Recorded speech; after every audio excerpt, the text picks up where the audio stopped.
बाप्पा, आपण अर्धा बीड जिल्हा वासियांचा भ्रमनिराशच केला. बीड जिल्ह्याचं स्वप्न असलेल्या अहिल्यानगर ते बीड या रेल्वे मार्गाचं 17 सप्टेंबर रोजी लोकार्पण झालं.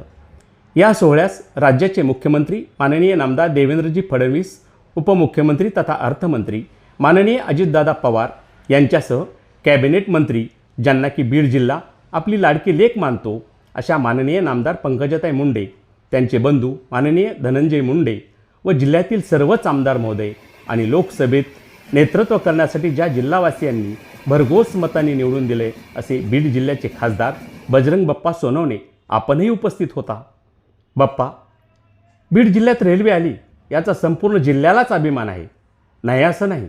मात्र आपण केलेल्या तब्बल 10 ते 12 मिनिटाच्या भाषणामध्ये केंद्र सरकार आणि रेल्वे खात्याच्या विचाराधीन असलेला घाट नांदूर श्रीगोंदा दौंड या रेल्वे मार्गाच्या संदर्भात चकार शब्दही काढला नाहीत, हे पाहून फारच वाईट वाटलं. अहो बाप्पा, घाट नांदूर श्रीगोंदा दौंड हा रेल्वे मार्ग आपण रहिवासी असलेल्या केज शहरामधून जाणारा मार्ग आहे आणि असा असतानाही आपण या रेल्वे संदर्भात आपल्या भाषणात एक शब्दही काढू नये, हे दुर्दैवच म्हणावं लागेल. बीड जिल्ह्याच्या यापूर्वीच्या खासदार डॉक्टर प्रीतमताई मुंडे यांच्याकडून तर या रेल्वे मार्गाची या मार्गावर येणाऱ्या सर्वच गावकऱ्यांनी आशाच सोडून दिलेली होती. मात्र बाप्पा, आपल्याला लोकसभेत पाठवताना घाट नांदूर श्रीगोंदा दौंड या रेल्वे मार्गाचं स्वप्न साकार होईल अशा प्रकारची आशा आम्ही अर्धा बीड जिल्हावासियांनी केली होती. आपण निवडून आल्यानंतर या रेल्वे मार्गासंदर्भात रेल्वे खात्याला साधं पत्रही दिलं नाही.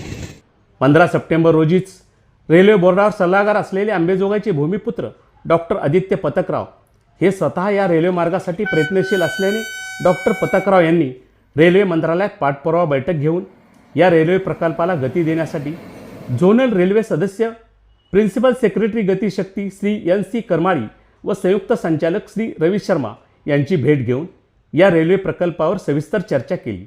रेल्वे मंत्री माननीय नामदार अश्विनी वैष्णव यांना निवेदन सादर केलं. या सर्व पार्श्वभूमीवर अहिल्यानगर बीड रेल्वेच्या लोकार्पण सोहळ्याच्या कार्यक्रमात आपण हा मुद्दा ऐरणीवर घेताल अशी आम्हा अर्ध्या बीड जिल्हावासियांची अपेक्षा होती.